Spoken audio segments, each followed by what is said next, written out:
पात्रता नसणारे लोक जर आपल्यावर निंदा करत असन, पात्रता ज्याची पात्रताच नाही आहे, ज्याची पात्रता नाही आहे ते लोक जर आपल्या विरुद्ध निंदा करत असन तर तुम्ही हताश होऊ नका.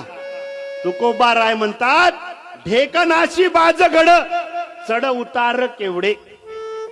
म्हणजे ढेकणाला त्याचा पलंगच किल्ल्यासारखा वाटते. ढेकणं असते की नाही, ढेकणं, त्या ढेकणाले त्याचा पलंगच किल्ल्यासारखा वाटते.